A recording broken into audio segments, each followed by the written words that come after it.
Buenas tardes, me llamo Fernando González Clavería, soy licenciado en Bellas Artes y llevo más de 30 años dedicado a la educación artística en todos los niveles educativos, desde educación infantil hasta la universidad.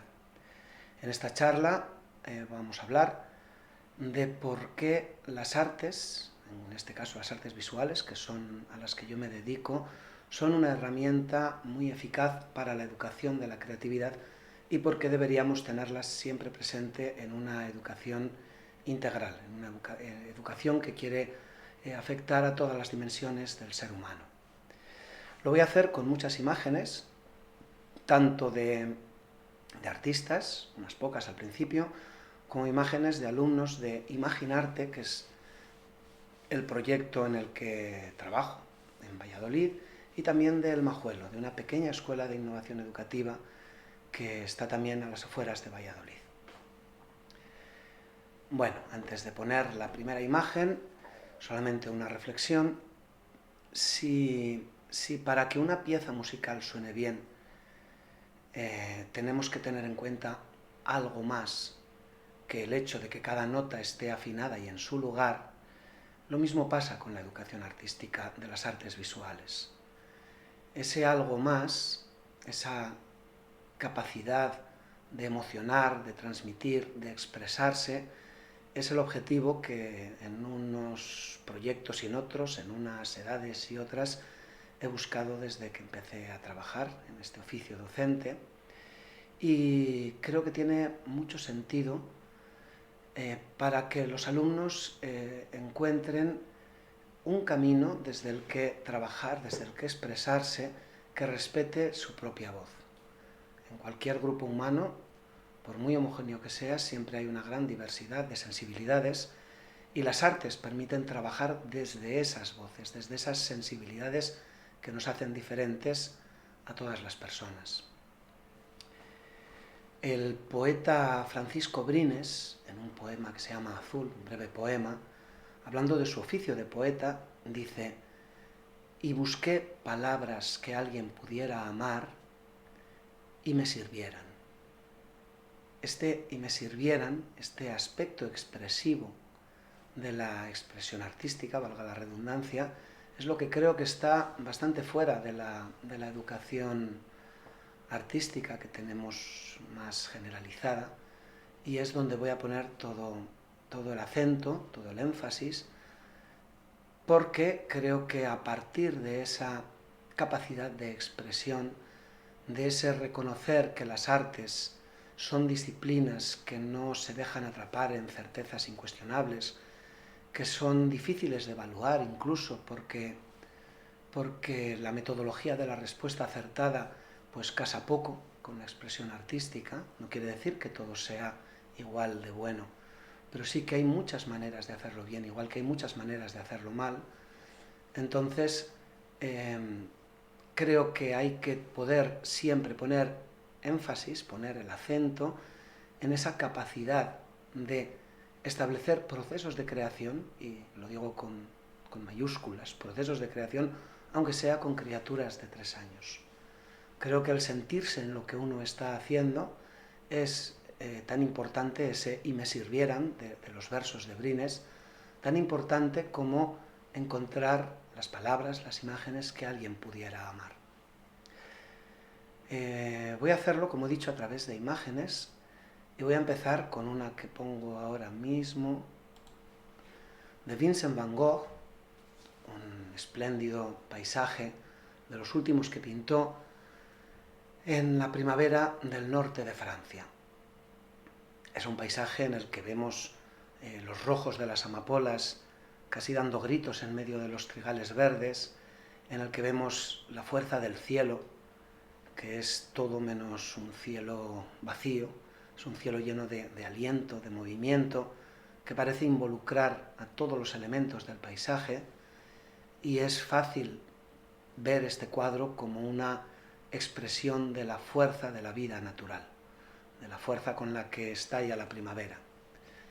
Vamos a ver cómo este cuadro podemos observarlo con otros ojos, cómo a partir de una información que ahora mismo os doy podemos tal vez tener otro tipo de evocaciones, de asociaciones de ideas delante de la misma imagen. En un paisaje como este, tal vez en este mismo, y muy pocos días después de pintar este cuadro, Van Gogh se quitó la vida disparándose en el pecho. Un disparo que le llevó a la muerte al día siguiente y que aquí podemos ahora tener en cuenta, podemos valorar, porque tal vez este campo, y si no era este, era uno muy parecido, fue el escenario de esa muerte, de ese suicidio.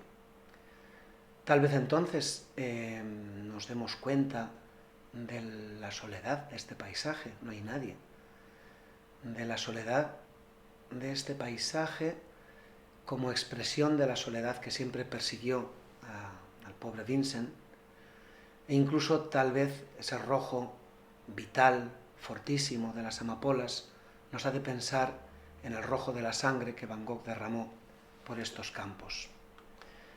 ¿Cuál sería entonces la lectura correcta de este cuadro? Precisamente por eso lo pongo, porque creo que en las artes una lectura y otra lectura opuesta son perfectamente compatibles. Creo que no hay una sola manera de mirar la pintura, sino que depende de los ojos con los que nosotros seamos capaces de mirarlo. Y esos ojos dependen de nuestra cultura, de nuestra manera de ser, de la información precisa y especializada que tengamos sobre lo que estamos mirando.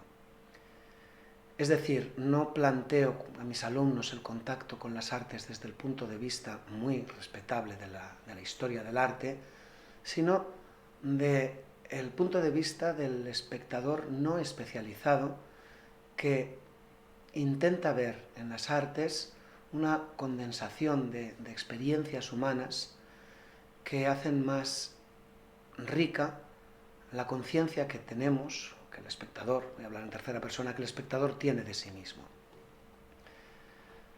Paso a la diapositiva porque, siguiendo con Van Gogh, vamos a ver la interpretación de uno de los grandes historiadores del arte del siglo XX, Meyers Shapiro, que delante de esta pintura hablaba de apacible pintura de los bosques, tranquila armonía de los colores.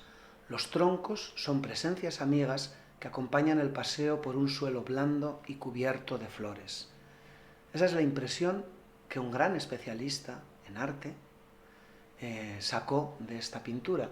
Pero, delante del mismo cuadro, otra gran especialista, además especializada en las primeras vanguardias de final del siglo XIX y principios del siglo XX, Judy Sond, delante de este cuadro, Judy Sond hablaba de atmósfera opresiva, de figuras disminuidas que parecen abrumadas por una legión de troncos que las aprisionan en un escenario poco acogedor con una pareja rígida que favorece esta impresión desagradable.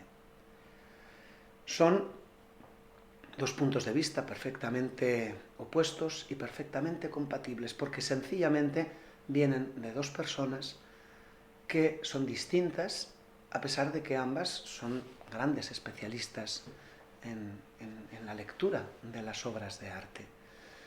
Si estas personas tan cualificadas son capaces de discrepar de una manera tan evidente, ¿por qué no nosotros?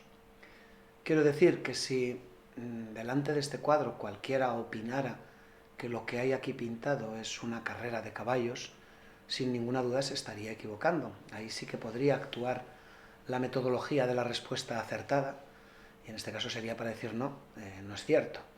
Lo mismo podríamos decir si alguien opinara que este cuadro es de Gauguin. Parece que está más que probado por los historiadores del arte que es un cuadro de Van Gogh. Sin embargo, la contemplación del arte permite grandes zonas que están abiertas a la interpretación personal. Y eso, insisto, es lo que considero que es un camino muy aprovechable para la educación. Perdón. Hace ya muchos años, cuando estaba enseñando a unos niños, cuando empezaba a dar clases, quiero decir, estaba enseñando a unos niños de tercero de primaria, es decir, 8 añitos, esta serie de esculturas de Giuseppe Pennone, un artista del arte povera italiano, que se llama Repetir el bosque. Os voy a explicar qué me pasó porque es lo que yo creo que fue lo que más me puso en la pista de una forma de ver la educación que he mantenido hasta hoy en día. Estaba viéndolo, proyectando las diapositivas en una pared y conté a mis alumnos, les expliqué cómo en estas esculturas, paso la diapositiva, bueno, todavía no, en estas esculturas los troncos que se ven y la peana que los sustenta son una misma pieza. Es decir, que el artista, para llegar a este resultado formal, ha cogido unas vigas industriales y, ahora sí, con herramientas de corte, con gubias, con cinceles, ha ido quitando a la viga capas, es decir, anillos de crecimiento del árbol, hasta ir desvelando la forma que en algún momento tuvo este árbol antes de ser talado y cortado, seccionado en ese prisma geométrico que da la industria, que da la tecnología, en esta forma industrial a la que fue reducido para ser utilizado. Es un trabajo lleno de poesía, es un arte procesual que no busca tanto el resultado formal, sino la aventura del proceso creativo. Buscar en el testero de la viga un anillo de crecimiento y quitar todo lo que todo lo que hay por encima de ese anillo, es decir, le ha estado quitando años a la viga para descubrir la forma con esas pequeñas ramitas que en el exterior de la viga corresponden a los nudos y que quedaron seccionados por la máquina de la sierra que convirtió el árbol en viga. Cuando mis alumnos estaban contentos, y yo más que ellos, por ver cómo lo habían entendido, hubo un pequeño que venía del norte de África, que quiso hablar y explicó que esta escultura le había hecho pensar en sí mismo. Le pregunté qué quería decir y nos dijo que a pesar de que él había viajado por distintas ciudades, incluso por distintos países, era una familia emigrante y él había ido, pues lógicamente, con sus padres, de un sitio a otro, decía, todavía dentro de mí creo que tengo el niño de 3 años que jugaba en las calles del pueblo donde nació en el norte de África. Yo me quedé embobado ante esa interpretación tan magistral hecha por un niño que no era especialista en arte, ni mucho menos en arte povera, bueno, que de hecho, por ser niño, no era especialista en nada, pero había sabido leer con una extraordinaria sensibilidad la escultura de Giuseppe Pennone, haciendo un trabajo de empatía, de proyección personal, sintiéndose en lo que estaba viendo y entendiéndose a partir de estas imágenes. Creo que esa es una de las grandes virtudes de la expresión artística y desde entonces, pues francamente me he dedicado a intentar aprovechar esa capacidad que tienen los más pequeños para ver y sentir, no para ver y aprender, y pongo aprender entre comillas. Descubrí un tiempo más adelante que Pennone tenía además esta hermosa escultura que es casi una ilustración de la idea visual que aquel pequeño alumno me descubrió y sin ninguna duda creo que Pennone hubiera estado encantado con esa interpretación hecha con un niño. Aquí podéis ver al propio escultor haciendo esa escultura para que veáis el tamaño colosal con el que está trabajando. Y cómo se mete en las entrañas del tronco para descubrir el niño que hay dentro de ese coloso, el pequeño arbolito que todavía podemos apreciar gracias a su trabajo de escultor. Bueno, el territorio que explora la expresión artística es el más escondido y poco preciso del ser humano. Y por eso el arte es una disciplina, las artes son disciplinas, que no se ajustan bien a la metodología de la respuesta acertada, que no se dejan atrapar en certezas incuestionables y que deben trabajarse desde la propia voz. Esto para mí es como una declaración de intenciones.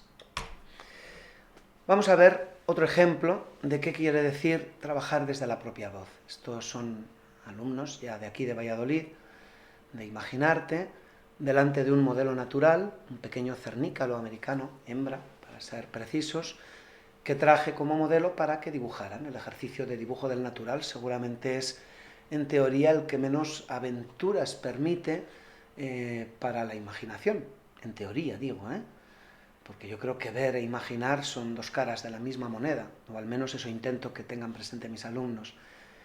Entonces, delante de este pequeño ave rapaz, salieron muchos dibujos y he seleccionado dos que me gustaron mucho.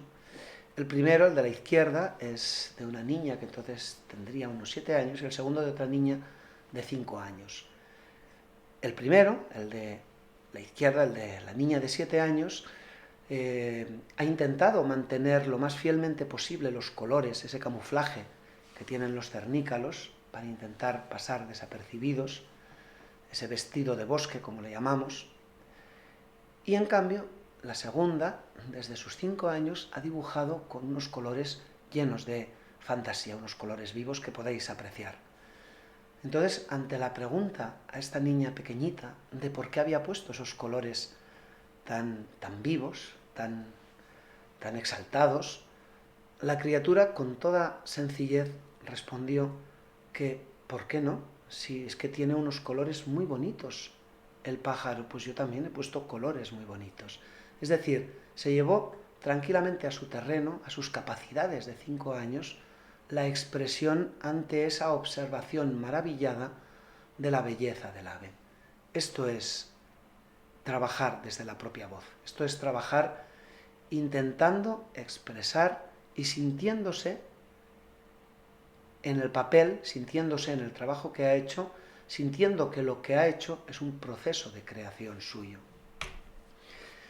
Eso sin duda se puede rastrear en la historia de la pintura, y yo el ejemplo que normalmente utilizo es este, que es muy elocuente, de un cuadro de Rem, pintado en 1925, si no recuerdo mal, en un pueblecito de Francia, del sur de Francia, que lo comparo con este otro de Sutain, también pintado en ese mismo pueblo, solamente que unos 10 años antes.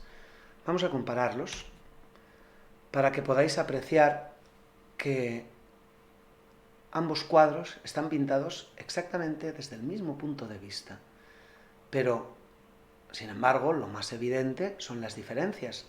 Son dos personas distintas, son dos voces distintas y son dos maneras de sentirse en el proceso de creación totalmente distintas.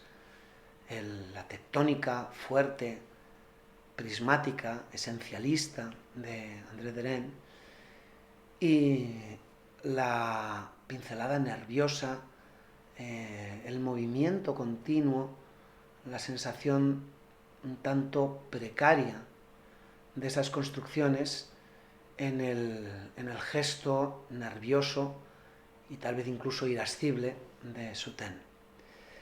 Esto es habitual en la expresión artística. Cualquier persona que se dedique a ello, a estas disciplinas, pues tiene claro que tiene que construir un camino, tiene que hacerse una voz. Entonces, ¿por qué no hacerlo desde pequeños si espontáneamente ya ocurre esto?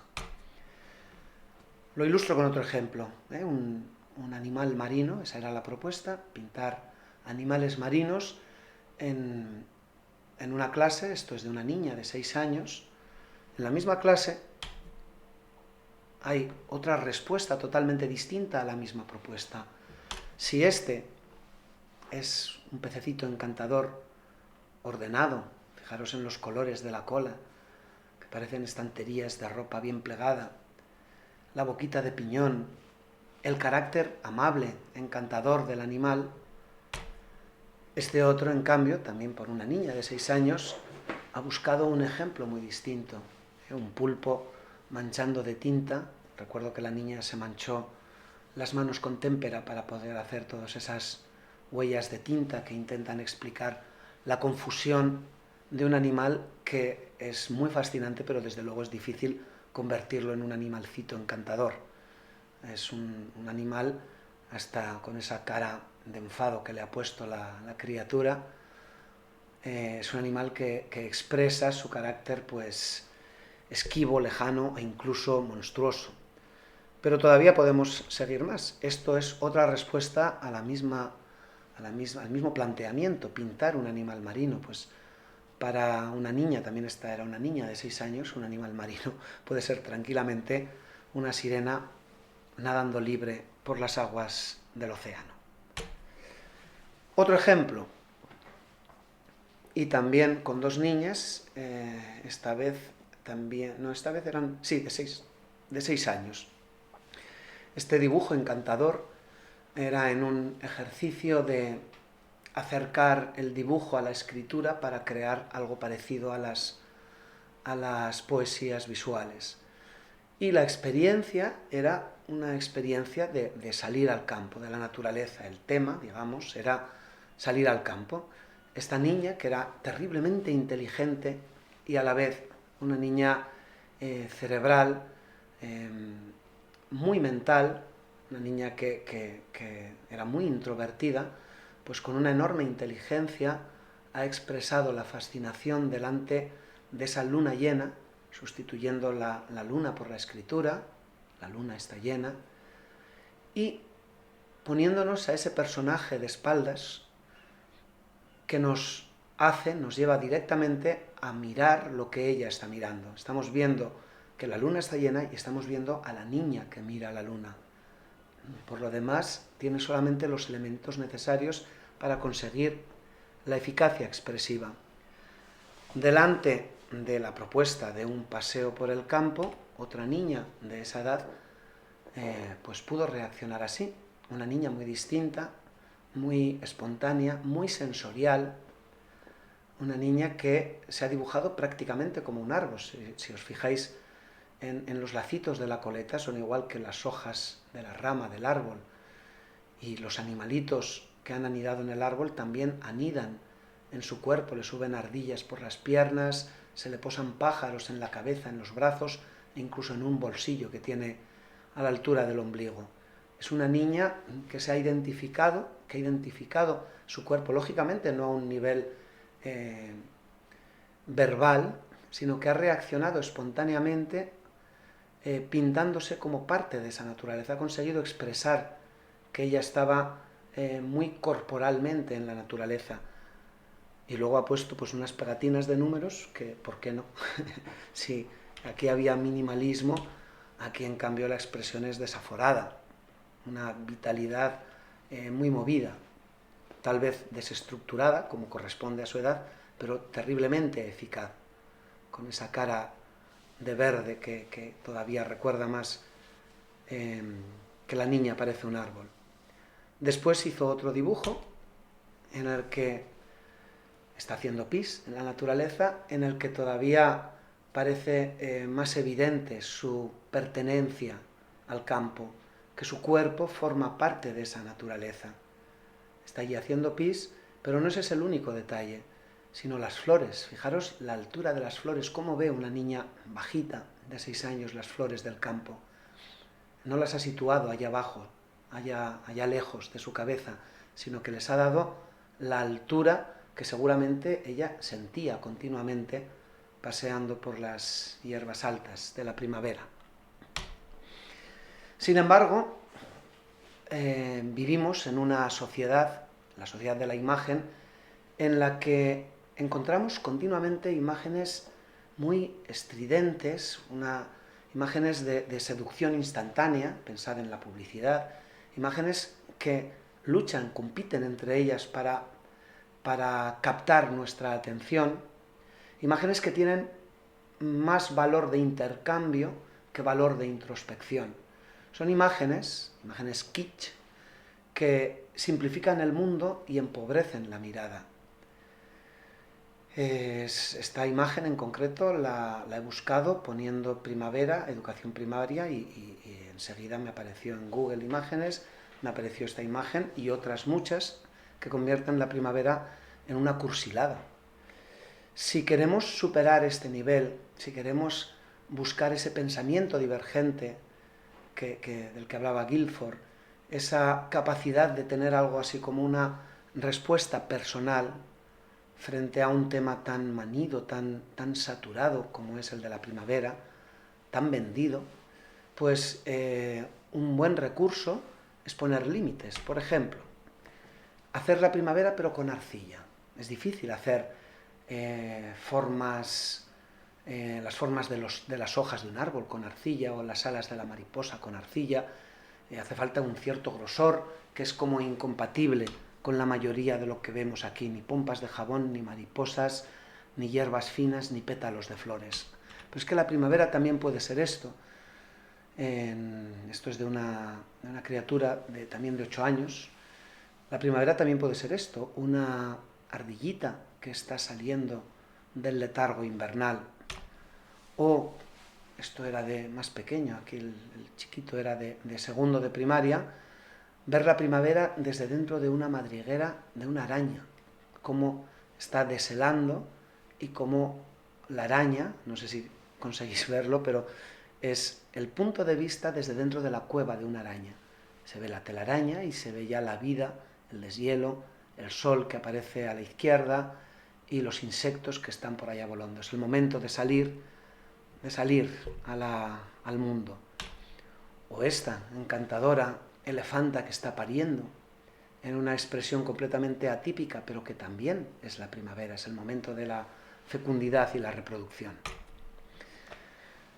El lenguaje poético está lleno de polisemia, de evocación, y es una bonita herramienta para la expresión creativa. Porque precisamente leer un poema, como ver un cuadro, como escuchar una música, como ver una película o una danza, tiene siempre esa interpretación personal, tiene siempre algo de creación.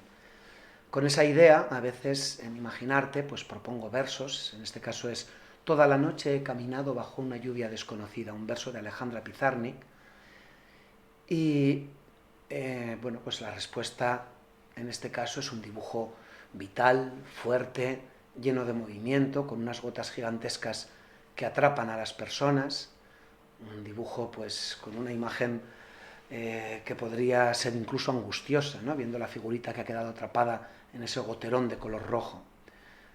Es un dibujo eficaz, tan eficaz como es este, que es tan distinto. Esta criatura en su dibujo habla de soledad, de quietud, de algo que está muy presente en la poesía de Alejandra Pizarnik y en concreto en estos versos. Tan legítima es una interpretación como la otra. Aquí la quietud de la personita que está dibujada nos está llevando directamente al sentimiento de soledad de Alejandra Pizarnik. Y sin embargo, aquí otra interpretación del mismo verso totalmente distinta. A esta persona, a esta niña, ya más mayor, le ha dado pie ese verso a imaginar una caminata sin duda agradable, con esa lluvia de la que se protege con un paraguas, a diferencia de esta y de esta, que no tienen ningún tipo de protección, de refugio. Pues en el poema no habla de si la poeta llevaba paraguas o no, entonces es legítimo también imaginarlo como queramos, ese largo camino que se ve atravesando las montañas y la niña que se imagina como una aventura bastante agradable. O esta otra, que también va con paraguas, pero que ha hecho un curioso ejercicio con esta línea, estos colores tan vigorosos, estas formas tan fuertes, ha hecho un curioso ejercicio de aislamiento con esa especie de aura blanca que rodea a la protagonista. O por hablar bueno, yo siempre trabajo con puntos de partida. A veces es un poema, pero a veces es sencillamente una emoción.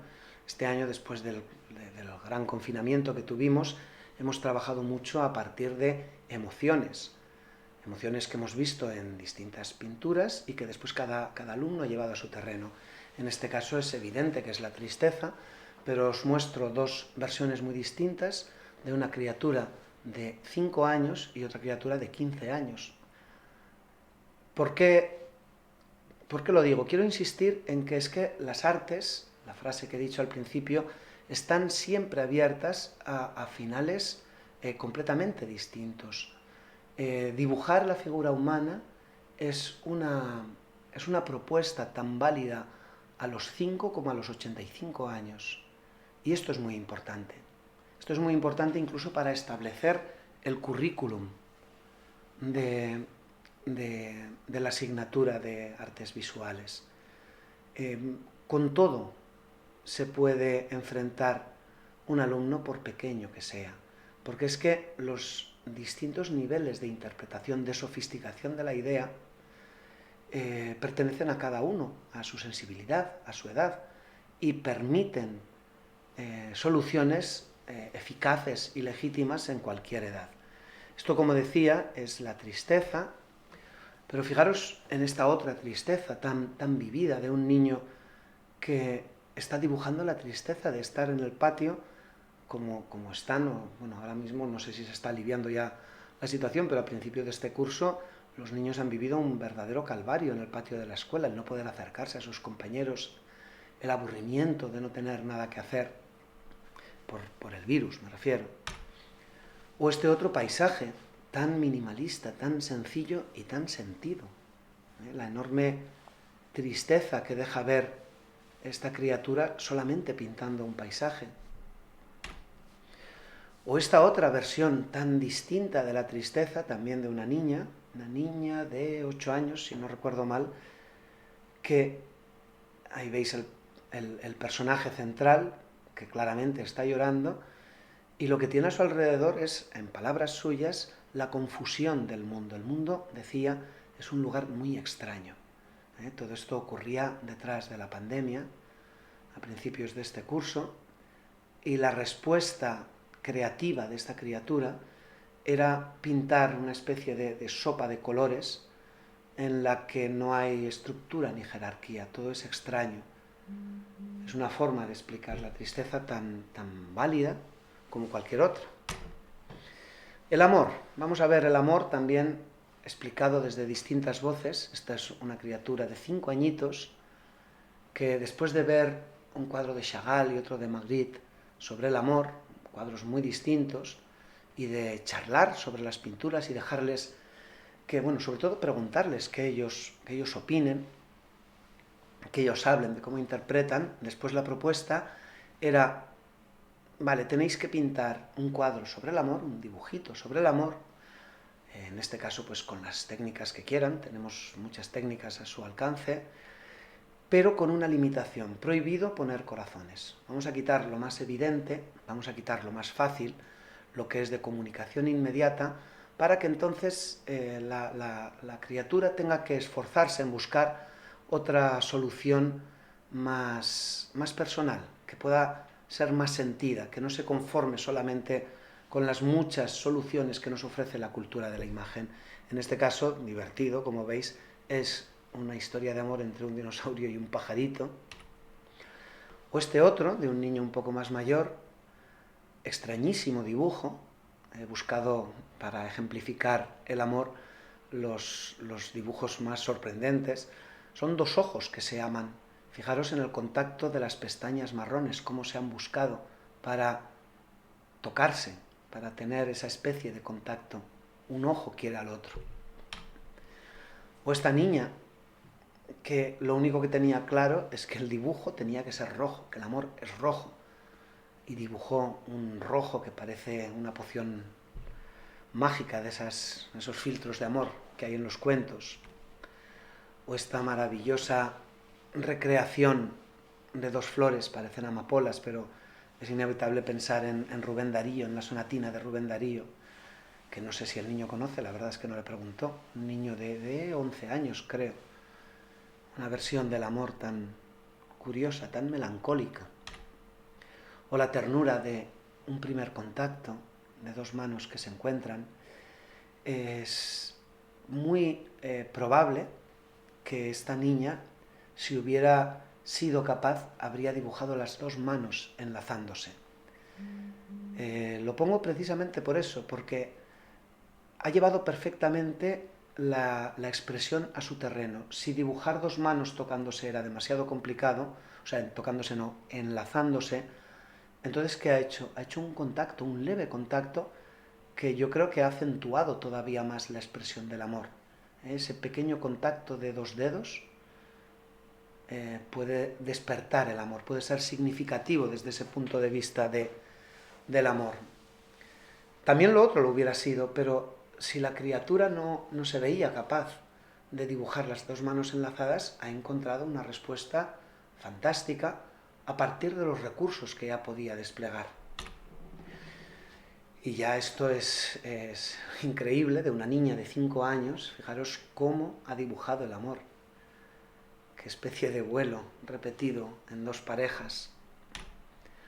O esta otra, que ya tiene 15, que también ha puesto a volar, pero no dos personas, no una persona, sino un piano que se ha vuelto loco de amor al tocar con un violín. Ha llevado el amor a un terreno metafórico del diálogo entre dos instrumentos. La alegría, también otra emoción, otra ilusión que hemos estado viendo con un cuadro de Sorolla, de esos niños jugando en la playa, y que después cada criatura ha traducido a su mundo. En este caso, pues es la alegría del contacto con los amigos, las enormes sonrisas, o la alegría de estar con amigos también, pero fijaros, en bicicleta, al aire libre, bajo un día de lluvia. Los amigos que apenas aparecen, solamente se insinúan a partir de las ruedas de la bicicleta. O la alegría del movimiento, de la danza. Son imágenes que todos enseguida reconocemos como alegres. O una fiesta muy loca, ruidosa, extraña, con todo lo que cabe en la fantasía de un niño de 7 años. Pero también hubo criaturas que respondieron así a la idea de alegría. La tranquilidad de estar al aire libre, acompañados de la noche y de un perro.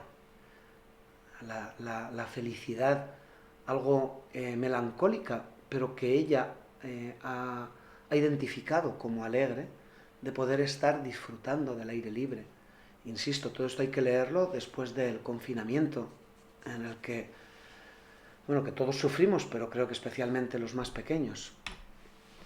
O este curiosísimo cuadro pintado con témperas que casi plantea la alegría como un cielo azul al final de un túnel oscuro. Es como una conquista. Al principio solamente hay velas, pero se adivina la luz al final del túnel. La alegría como un proceso que no se da por supuesto, sino que hay que, como decía Mario Benedetti, la risa que hay que defender como desde una trinchera. No recuerdo ahora cómo era el verso en concreto, pero la idea parece que sea la misma, la alegría que hay que conquistar. Y paso en estos pocos minutos que quedan, llevamos ya bastante rato, quedan apenas 10 minutos, voy a hablaros de El Majuelo, que es el otro centro en el que ahora mismo estoy trabajando. Es un centro de innovación educativa, en educación infantil, que está en las afueras de Valladolid y que tiene el sano objetivo de procurar que los niños desde esta tierna edad frecuenten la naturaleza tanto como sea posible. El entorno del Majuelo pues, son campos de cultivo, acequia, descampados. Es un entorno bastante natural, en el que es fácil pues, seguir el curso de la naturaleza, seguir el curso de las estaciones, atender a los colores, a las formas, pero y sobre todo a los procesos de la naturaleza. Ver cómo de la vida en la naturaleza, de la muerte nace la vida. Ver cómo los árboles se quedan sin hojas, cómo los cardos se ponen mustios y caen, y cómo enseguida de esas pequeñas muertes nace con fuerza la primavera. Aprovechamos en el Majuelo, para mirar continuamente, para educar la mirada en todo aquello que podemos descubrir. Por ejemplo, un panal de avispas papeleras nos puede servir para fijarnos, para observar bien los detalles, ver cómo viven los animales. Y la idea de la educación artística en el Majuelo es enfocar la mirada, porque los niños desde muy pequeños tienen una enorme capacidad para el asombro, para la maravilla, para el descubrimiento, para fijarse en cómo un escarabajo está corriendo o cómo las hormigas van transportando pequeñas briznas de comida al hormiguero. Entonces, darle importancia a cada cosita, a cada manifestación de vida natural que tenemos a nuestro alrededor, es una forma de hacer que de esa maravilla, de ese fascinarse por lo que están viendo, nazca el respeto, nazca el amor a la naturaleza. Es una idea así de sencilla y que creo que es muy, muy potente.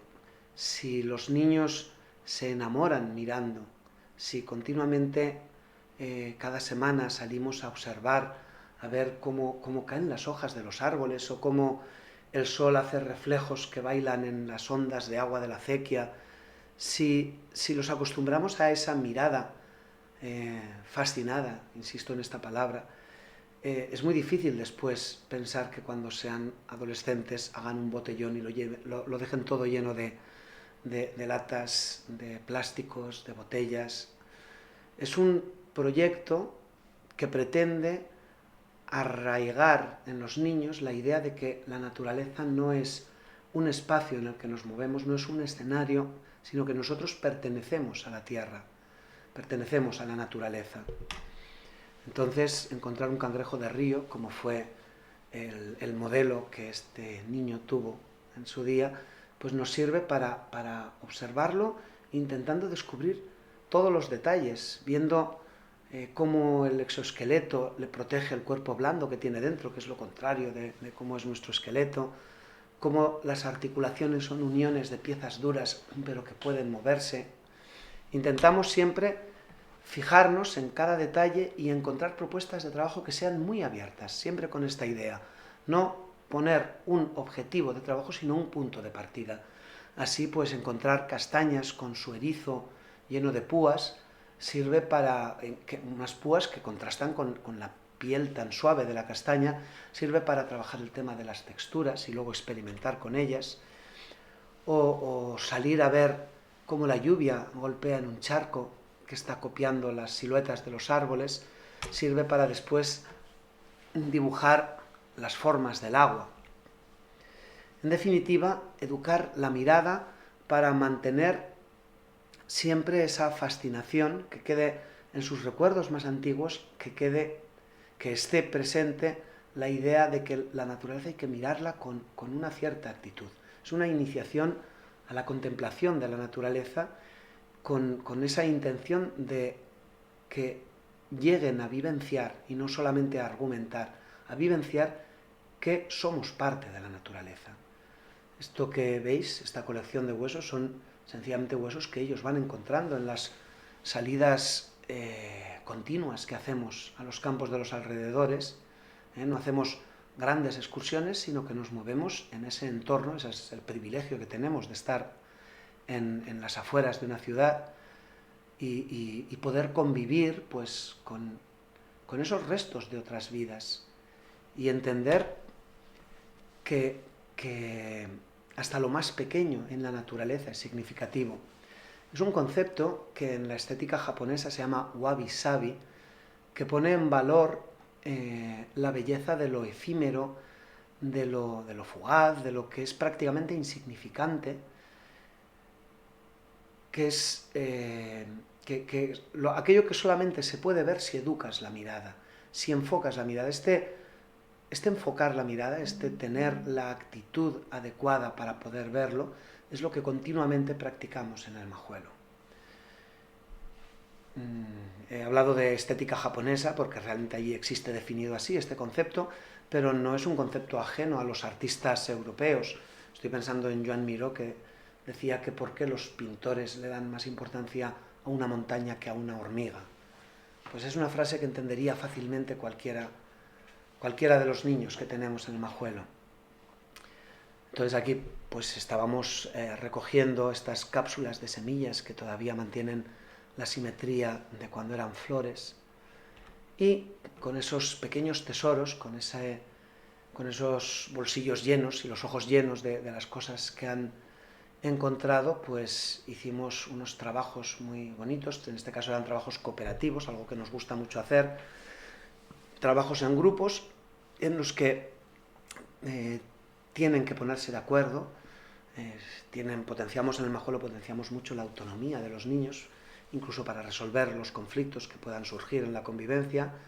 Entonces tienen una serie amplia de técnicas a su alcance. No les decimos, excepto que yo en concreto quiera que prueben una técnica, pues no les decimos tienes que utilizar esto, sino que puedes escoger técnicas secas, húmedas. Se pusieron de acuerdo e hicieron estos dibujos maravillosos, llenos de vitalidad, en los que ponían en grande y a todo color las maravillas que habían ido descubriendo en el paseo de esa semana. Otras veces, también en el Majuelo, lo que hacemos es buscar como materia prima lo que nos ofrece la naturaleza. Cada año aprovechamos el solsticio de invierno para hacer una hoguera en la que, aparte de asar comida para almorzar, hacemos carboncillos. Pero hacemos todo el proceso, buscar sauce o abedul o encina, o especialmente majuelo, ramas de vid, para cortarlas, pelarlas, encerrarlas en una lata metálica y enterrarlas en una hoguera durante unas horas para que la madera cristalice en forma de carboncillo y luego poder utilizarlos. O arcilla, irnos hasta la acequia a coger arcilla, a coger barro. No es el barro con el que trabajan habitualmente, es un barro sin purificar, en el que a veces aparecen gusanos, que eso es una situación curiosa. Aparecen gusanos y aparecen piedrecitas, entonces no se pueden modelar especialmente bien. Cualquier arcilla comercial es mucho más eficaz en ese sentido. Pero sí que es bonito el poder salir y buscar en la naturaleza los recursos que nos permitan hacer algo. ¿Qué se puede hacer con esta arcilla tan vasta? Pues lo que podemos hacer son bolas, y con esas bolas y unas ramas y unos cordeles y un poco de color, hacer estas preciosas esculturas colgantes que adornan la entrada de la escuela. Con frecuencia, cada semana de hecho, me llevo a mi perro, a mi perraco, me lo llevo para estar con los niños, conviven muy bien con él, y lo he utilizado como ejemplo, por el cariño que le tienen, lo he utilizado como ejemplo para ver cómo en estos grupos heterogéneos, porque los dos grupos con los que trabajamos en el Majuelo no son por edades, no establecemos esa separación tan habitual en las escuelas, sino que los más mayores, de 5 o incluso ya a estas alturas del curso de 6 años, conviven con los pequeños de 3 años. Y entonces el tipo de respuesta, y esto enlaza con lo que decía antes de dibujar la figura humana, que es una propuesta abierta a todas las edades, pues el tipo de respuesta de los niños es tan variado como corresponde a esas edades tan distintas. Esto es un dibujo de mi perro, esto es otro con otra edad, como veis, completamente distinto.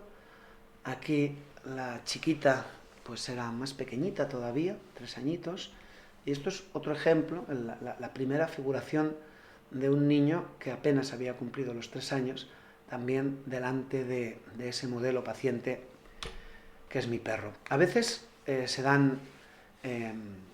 dejamos que el azar pues nos ofrezca sugerencias. Por ejemplo, aquí el chiquito que había hecho a Draco, a mi perro, lo había hecho con collage, con pintura, lo había recortado, y al pegarlo, pues vete a saber por qué, porque la creación... Uy, perdón. Es que me había puesto un cronómetro, lo siento, para contabilizar el tiempo, voy a tener que acabar lo más rápido posible. Bueno, estaba diciendo que a veces el azar ofrece sugerencias. Bueno, pues los niños cuando trabajan no trabajan con esa idea tan finalista que nosotros les inculcamos enseguida. Es decir, un niño cuando corre no es porque tenga prisa, sino porque tiene espacio y tiene sangre en las venas y mucha vitalidad. Pues con la creación artística les pasa algo parecido. El niño ve los papeles, dibuja, recorta, no tiene muy claro qué es lo que va a hacer, sino que, en vez de ir con un GPS que les incrustamos, con una metodología perfectamente estructurada, los niños experimentan, prueban, y en esas pruebas a veces surgen cosas, como les surgió a este niño, que consiguió recortar el perro que había dibujado, recortarlo y pegarlo en este papel de color un poco ambarino, de color anaranjado muy suave, pero ese papel estaba recortado y entonces se quedó extrañado y al ver el resultado, que en aquel momento no lo había previsto, y sencillamente lo dejó encima de otras cartulinas, y ocurrió que la cartulina en la que lo había dejado era una cartulina de noche, y entonces pudo ver de repente que este recorte que estoy ahora señalando, este recorte parecía algo así como un paisaje. Solo le faltó, y eso ya se lo sugerí yo, poner una luna, ya que estábamos en la oscuridad de la noche, una luna podía ser el complemento perfecto. El azar y la falta de estructura a la hora de trabajar pues provoca este tipo de hallazgos que son tan ricos para la educación artística. Y este otro último ejemplo que os muestro de mi perro es el de una niña que adora a Draco y que pasa muchísimo rato acariciándole. Fue sorprendente la respuesta que tuvo la niña cuando dibujó al perro, porque si no acabáis de entender la intención de la muchacha, está dibujando los pelos del perro. Mi perro es, creo que está aquí, sí, es negro, es marrón, es blanco, y eso es lo que estuvo dibujando, el pelaje del perro, su capa, que ella tantas veces ha visto muy de cerca porque la verdad es que le encanta acariciarlo. Es un buen ejemplo de pensamiento divergente, de cómo se pueden llegar a soluciones insospechadas sencillamente abriendo los caminos a la hora de plantear los ejercicios de creación artística. Uy, todavía falta esto. Bueno, voy a apresurarme. Esto es solamente un ejemplo que he traído de cómo reforzar esa idea de que somos parte de la tierra. Sencillamente salimos a un campo de cultivo cerca del Majuelo, cerca de la escuela, para oler la tierra, para escarbar debajo de las hojas todavía sin acabar de deshacerse del principio del invierno, y oler ese olor maravilloso de la tierra para recordar que humano significa etimológicamente que pertenece al humus, que pertenece a la tierra. Y ya después, ya puestos, pues ¿por qué no pintar con tierra, que nos llevamos a clase en esos cubos, aquí estaban recogiendo, para poder utilizarla también como material de creación artística? Y finalmente, esta sí que es la última, bien, genial. Esta que ha ocurrido esta semana y pues bueno, me ha hecho ilusión traerla, porque es un buen ejemplo de lo que significa estar en una dinámica de creación totalmente abierta. Hablando de la idea del mimetismo, estuvimos viendo unas orquídeas y unos insectos palo. Tanto las orquídeas como los insectos palo venían de casas, no los encontramos en los alrededores del Majuelo, ojalá, pero nos sirvieron para hablar de cómo hay plantas que para llamar la atención fingen parecerse a animales, y cómo hay animales que para pasar desapercibidos fingen parecerse a vegetales. Entonces el de la izquierda es un dibujo gracioso de un par de insectos palo y un cerco de pájaros que están dando vueltas sin conseguir ver que esas ramitas en realidad, esos palitos son en realidad insectos. Pero a la derecha, aquí, en otra mesa y haciendo otras técnicas, estaban trabajando por rincones con técnicas muy distintas, un niño hizo esta maravilla de poesía visual, me pidió que escribiera el título del cuadrito que había pintado y se llamaba Gotas de lluvia que se camuflan en el aire. Un ejemplo precioso de lo que es el pensamiento poético, la observación poética de la naturaleza, la contemplación de la naturaleza aplicada al currículum de la asignatura de educación visual en una escuela de educación infantil. Y finalmente, para acabar, un pensamiento del pedagogo Arno Stern. Pensamos que con un pincel en la mano un niño aprende a dibujar y es afirmarse a lo que aprende. Aprende a ser. Esta idea, que a mí me gusta mucho, a pesar de que no soy precisamente muy fan de Arno Stern, sin embargo este pensamiento me parece muy importante. Si en vez de buscar en vez de practicar una educación productiva que asegure unos resultados, lo que intentamos asegurar es la limpieza del proceso, la complejidad del proceso de creación, entonces lo que estamos es enfrentando a los niños a ser capaces de hacerse al menos corresponsables de su proceso educativo. Todas las decisiones que tienen que tomar delante de un papel en blanco son un ejercicio de ciudadanía, son un ejercicio muy adecuado para una sociedad democrática. Son niños que se esfuerzan, niños y niñas que se esfuerzan en trabajar sabiendo que su voz será escuchada. Igual que cuando miramos una pintura, sus voces, sus opiniones son más importantes, el diálogo que se establece a partir de lo que vemos es más importante que cualquier información que yo les pueda dar. Y nada más, me he pasado un poquito del tiempo que me habían propuesto, pero bueno, espero que no sea grave. Muchas gracias por vuestra atención. Un saludo.